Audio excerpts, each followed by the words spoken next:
Assalamu alaikum.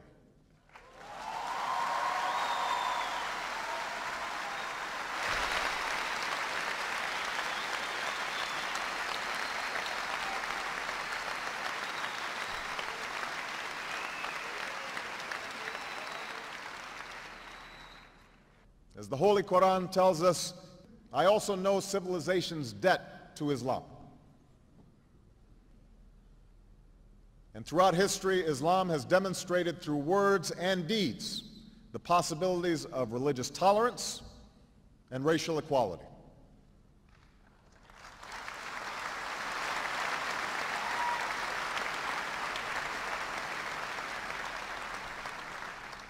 I also know that Islam has always been a part of America's story.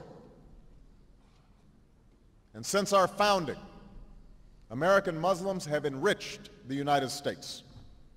They have fought in our wars, they have served in our government, they have stood for civil rights, they have started businesses, they have taught at our universities, they've excelled in our sports arenas, they've won Nobel Prizes, built our tallest building, and lit the Olympic torch.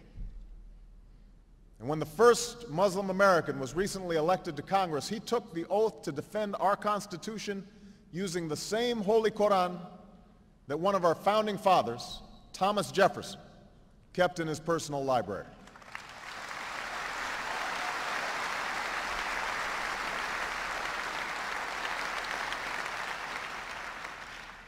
So I have known Islam on 3 continents before coming to the region where it was first revealed. That experience guides my conviction that partnership between America and Islam must be based on what Islam is, not what it isn't. And I consider it part of my responsibility as President of the United States to fight against negative stereotypes of Islam wherever they appear.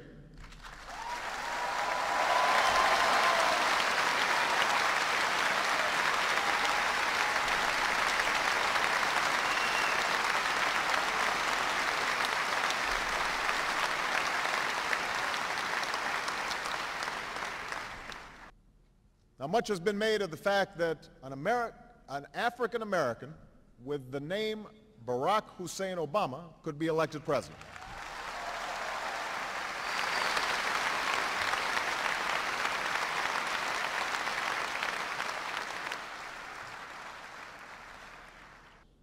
And that includes nearly 7 million American Muslims in our country today from the freedom to practice one's religion. That is why there is a mosque in every state in our union and over 1,200 mosques within our borders. That's why the United States government has gone to court to protect the right of women and girls to wear the hijab and to punish those who would deny it. So let there be no doubt.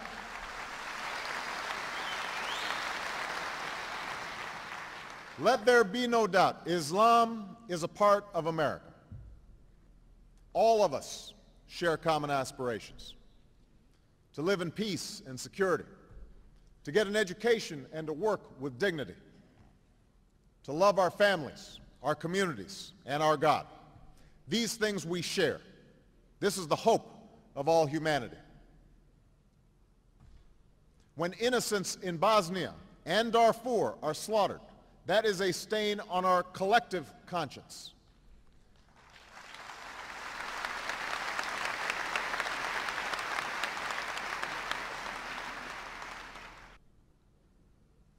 In Ankara, I made clear that America is not and never will be at war with Islam.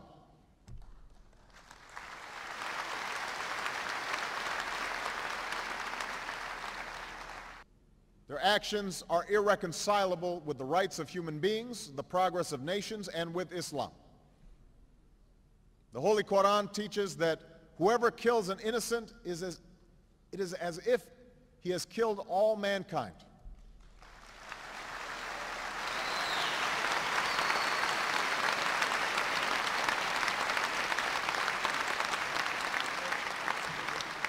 And the Holy Quran also says, whoever saves a person, it is as if he has saved all mankind.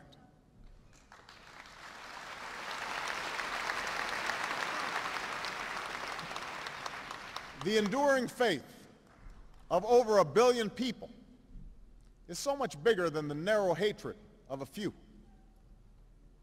Islam is not part of the problem in combating violent extremism. It is an important part of promoting peace. And we will say in public what we say in private to Israelis and Palestinians and Arabs. When the Holy Land of the three great faiths is the place of peace that God intended it to be. When Jerusalem is a secure and lasting home for Jews and Christians and Muslims, and a place for all of the children of Abraham to mingle peacefully together, as in the story of Isra.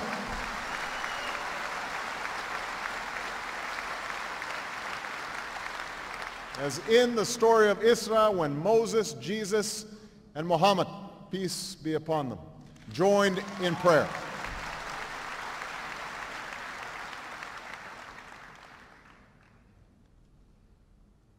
I understand those who protest that some countries have weapons that others do not. No single nation should pick and choose which nation holds nuclear weapons.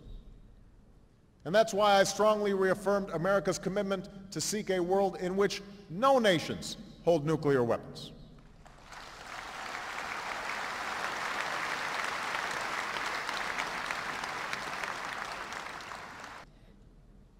Islam has a proud tradition of tolerance.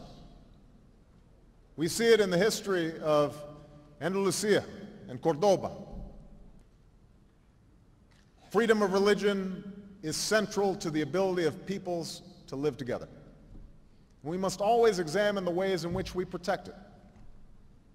For instance, in the United States, rules on charitable giving have made it harder for Muslims to fulfill their religious obligation.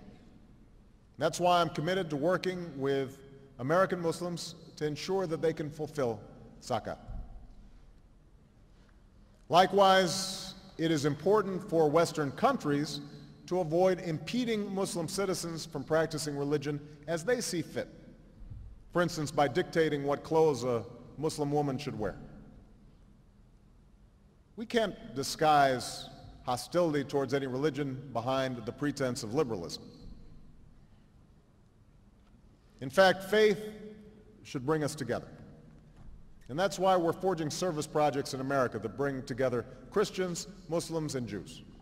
That's why we welcome efforts like Saudi Arabian King Abdullah's interfaith dialogue and Turkey's leadership in the Alliance of Civilizations. Around the world, we can turn dialogue into interfaith service. I reject the view of some in the West that a woman who chooses to cover her hair is somehow less equal. In ancient times and in our times, Muslim communities have been at the forefront of innovation and education. There's one rule that lies at the heart of every religion: that we do unto others as we would have them do unto us.